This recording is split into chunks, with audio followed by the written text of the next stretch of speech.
Naruto turned and stared at them. Do not fret, I will keep my promise. The girls smiled at that and started talking amongst themselves. Tazuna was wondering what this promise was but was wondering more about what the boy was going to do with his teacher. He started having images of what the two could be doing and started to giggle with some blood flowing out of his nose. Naruto walked deep into the woods with Anko following right behind him. When he felt they were far enough away he turned to her. She looked at him a little nervous. So what do I have to do? Naruto smiled. Show it to me. Anko looked at him and went to the hem of her shirt and began to pull it up.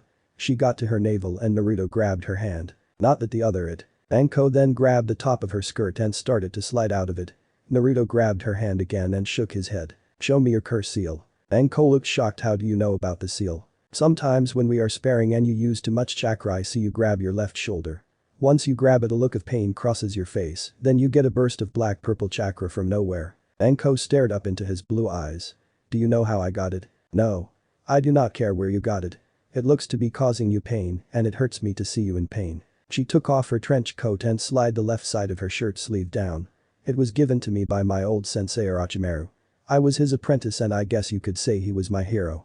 He took me in after my family died. He was like a father. I went with him everywhere and did everything I could to be the best for him. She began to cry lightly. I am going to look over it. Okay, so stand still but keep talking. She nodded and continued. We went on a mission together to Ocean Country, just us together. It was great, we laughed and trained. When we got there he told me that we were going to one of his bases to see some researcher that a friend of his was doing. We got on a boat and went out to this island right off the coast. We walked till we found this weird snake-like mouth and we walked inside. She shivered and Naruto looked at her in the eyes. Go ahead. Then he went back to touching and poking the seal. When we got to a door he knocked. A man came to the door and let us in. When we walked in I looked around and saw these tubs with people in them. He started talking to the man who let us in and I just walked around and looked at these people.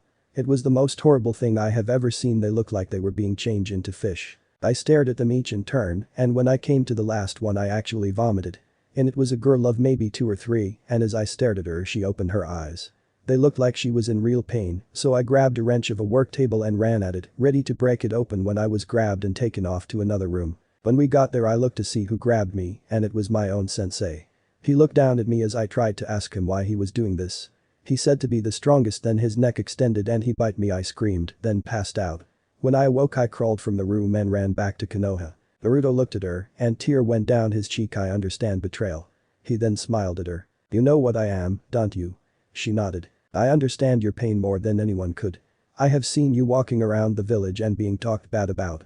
I have heard the names they call you and seen the things they throw at you. You are not alone, Anko-sensei. I am. No, we are very much the same. She looked at this boy, someone that was a little more than half her age, and cried. After a good 3 minutes they pulled away from each other. I can remove the mark. Anko was ecstatic. How? Do not worry of the how, just do you want it off? Yes. Please do it. Naruto put his right hand on the seal and said, this is going to hurt. Just don't pull away. Anko nodded. Naruto started channeling some of his chakra into the seal, then after a few seconds started channeling his tail chakra into it. Anko felt a tingling feeling at first, then it started to burn. She hissed in pain and clenched her teeth. After about a minute Naruto pulled his hand away. He fell to his knees next to her and panted. She was worried so she bent down to see if he was okay. He turned his head, looked up at her and smiled. That hurt like a bitch. Anko laughed. Yes it did. So is it gone? Naruto raised his right hand and showed her his palm. On it was her curse seal mark. Does that mean you have it now? She said, worried that she had just cursed her student. No, I just got the mark. I killed its influence within the first 2 minutes. The last minute was to remove it so you would never have to see it every day of your life and remember your pain. Anko was stunned that Naruto had thought that much as to worry about her remembering it. She got down on her knees and grabbed him by his collar. Are you mad at me, Anko-sensei? No. Then she pulled him into a passionately strong tongue wrestling kiss. Naruto's eyes were wide and he was a little confused, but after a minute he started getting into. After a few minutes they pulled away from each other. Got any other cursed marks for me to remove? He smiled. She looked at him and smiled. She then hit him on the head. Baka. She got up and put her trench coat on. We got to go back. Naruto got up and started walking back to the group with Anko right behind him. As they neared the road Naruto looked up to see that the other team had made it.